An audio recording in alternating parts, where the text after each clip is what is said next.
नमस्कार दोस्तों, आपका स्वागत है हमारे YouTube चैनल पर। आज अपने 6 चैप्टर जो पोइम है ट्रीज, उसके बारे में अध्ययन करेंगे। ठीक है,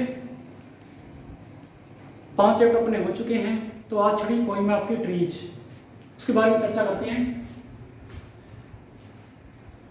सबसे पहले अपने इस पोइम का जो सेंट्रल आइडिया है उस पर चर्चा करते हैं कि इसका केंद्रीय बिंदु क्या है, मतलब इस पोइम के अंदर मेन चीज क्या है, इसका सेंटर क्या है, केंद्र बिंदु क्या है, उसके बारे में चर्चा करते हैं। क्योंकि जो पोइम है तो ये एक प्रकार से, पहले आपको मैं थोड़ी सी कहानी बता देता हूँ कि जिस प्रकार मान लो इसके अंदर एक गर्मी का दृश्य है, समर का जो ऋतु चल रही है, उसके अंदर क्या होता है, जैसे मान लो सुबह एक प्रकार से प्रकृति का दृश्य दिया गया है।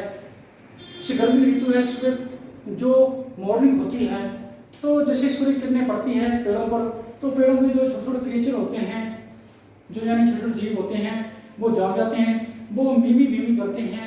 तो ऐसा लगता है जैसे वो सेल्ट्रीज गा रहे हो। सेल्ट्रीज होता है, देखो चारण बाट जो जाति होती है उसके द्वारा गाया जाने वाला एक प्रकार का भजन होता है, ठीक है, गॉड के लिए, परमात्मा के लिए। तो जो राइटर है, जो इसकी कवित्री है, वो ये कहती है कि जो सुबह मॉर्निंग को जब सूर्य किरणें पेड़ में पड़ती है तो छोटे छोटे जीव जंतु जागते हैं। ऐसा लगता है जैसे जीव जंतु की जो मीमी बीबी की आवाज़ है एक प्रकार से सेल्ट्रीज का से अनुभव कराती है।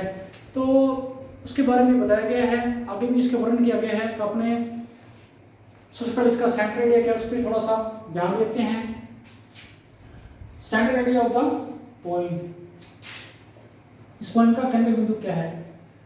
देखो इंग्लिश डिस्कशन, इसकी जो कवित्री है डिस्कशन से डिस्क्राइब वर्णन किया है, जो इसके राइटर कवित्री ने वर्णन किया है एक समर डेज का, एक ग्रीष्मकालीन दिन का क्या है वर्णन किया है। एंड टेल, और बताया हाउ कैसे द सन जो सूर्य है क्लियर प्रकट होता है, निकलता है, प्रकट होता है। एंड डिस्पेयर, और अदृश्य हो जाता है। डिस्पेयर मतलब क्या होता है,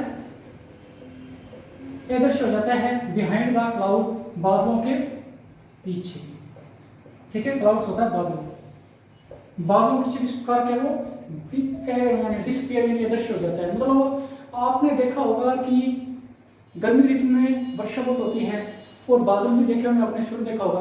तो आपने देखा होगा कि जब बादल आते हैं तो सूर्य होता है वो बादलों के क्लाउड्स के बिहाइंड छिप जाता है, और कई बार वो अपीयर यानी प्रकट हो जाता है। तो वो कंडीशन हो रही है, गर्मी का ऋतु है, ठीक है, ठीक है। और देखो तो स्मॉल क्रिएचर, छोटे छोटे जीव जंतु है, सिंग गा रहे हैं, देयर सेल्ट्रीज, ठीक है। सेल्ट्रीज वही मैंने बताया आपको, जो 4 गाट जो भजन गाते हैं उससे तुलना की गई है जो जीव जंतु गाने वाले गाने से गा रहे हैं। बस सन सूर्य होता है, कम आउट बाहर आता है, एंड हेल्प सहायता करता है, और चाहे बगीचों को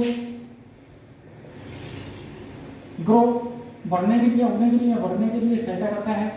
तो बर्ड एंड स्नेक, तो पक्षी है, और जो सांप है, सर्प है, वर्ष होता है पक्षियों को और सांप को, एंड मैनी अदर एक अन्य जीव जंतुओं के सस्टेंस का बनाए रखता है। इस धरती में क्या है बनाए रखता है, उनको जीव रखता है, बनाए रखता है। सूर्य होता है तो एक प्रकार से प्रकृति के लिए बहुत ही जरूरी है। तो वही कवित्री ने कहा है कि जो सूर्य होता है बागों को फलने फूलने देता है, पक्षियों को, सांप को, अन्य जीव जंतुओं को बनाए रखता है। इस पोइम में क्या खास वर्णन किया गया है, ठीक है। तो ये इसका मेन सेंटर आइडिया है कि इसके अंदर एक तो गर्मी ऋतु का वर्णन है, ठीक है, गर्मी ऋतु वर्णन है।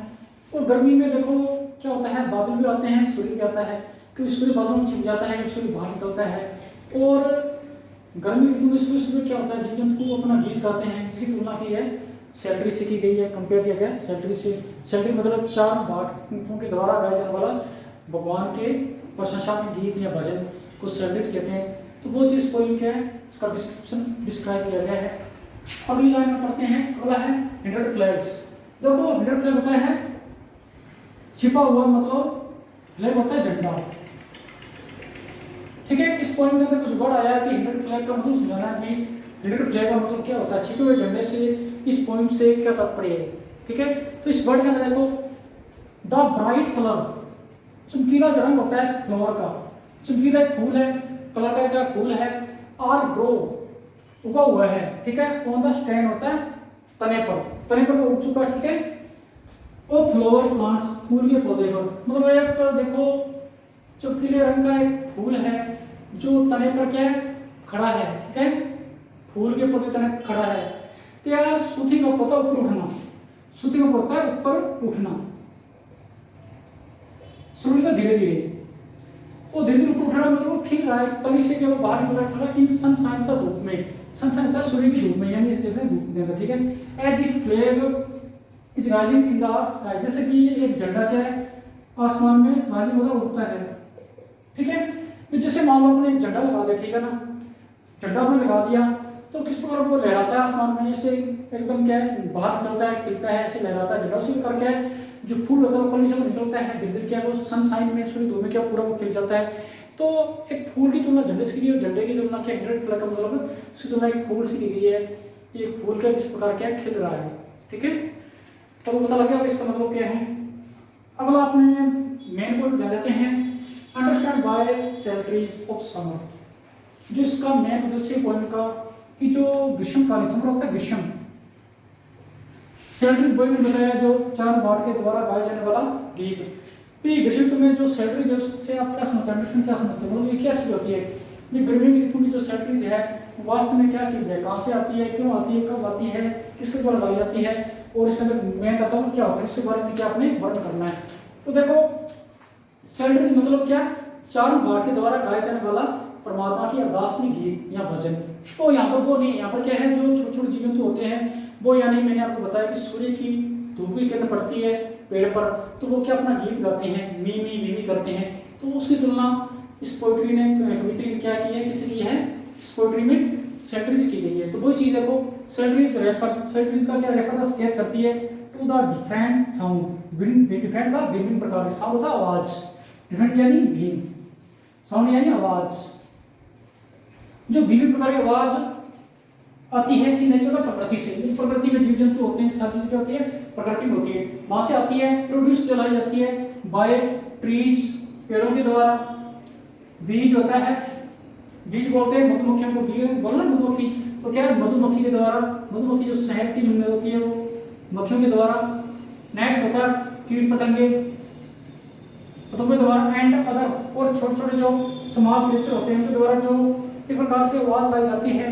उस आवाज की तुलना किसी के लिए सैलरीज की गई है, मतलब वो भी भी करते हैं, छोटे आवाज करते हैं, उस आवाज को क्या सैलरीज कहा गया है, ठीक है। विद द कमिंग जो कि आ जाते हैं, आउट ऑफ द बाहर, क्योंकि बाहर आ जाते हैं जीव क्या बाहर आ जाते हैं, आउट ऑफ द सन, जैसे यानी सूर्य आता है तो वो क्या बाहर आ जाते हैं, सूर्य की धूप की किरणें पड़ती है पेड़ पौधों पे, तो मान लो वो जीव जंतु जाग जाते हैं, वो बाहर आ जाती हैं, ठीक है, इन द मॉर्निंग सुबह को, ठीक है, ड्यूरिंग समर ग्रीष्म ऋतु में, मतलब इसमें कविता कह जाती है कि जो ग्रीष्म ऋतु के अंदर क्या है वर्ण के बहुत ही सुंदर वर्ण किया है कि ग्रीष्म ऋतु के अंदर क्या होता है, जिससे सूर्य किरणें पेड़ पड़ती है तो पेड़ पर जो जीव जंतु होते हैं, छोटे छोटे जो क्रिएचर होते हैं, जैसे बीज हो गया, ठीक है, नेट्स हो गए, ट्रीज की वो टहनियाँ हो गई, उधर क्रिएचर समाज में हो गए, जानवर हो गए, मतलब वो जीव जंतु क्रिएचर हो गए, वो मिमी करते हैं, और यही तुलना की गई है सैलरी से।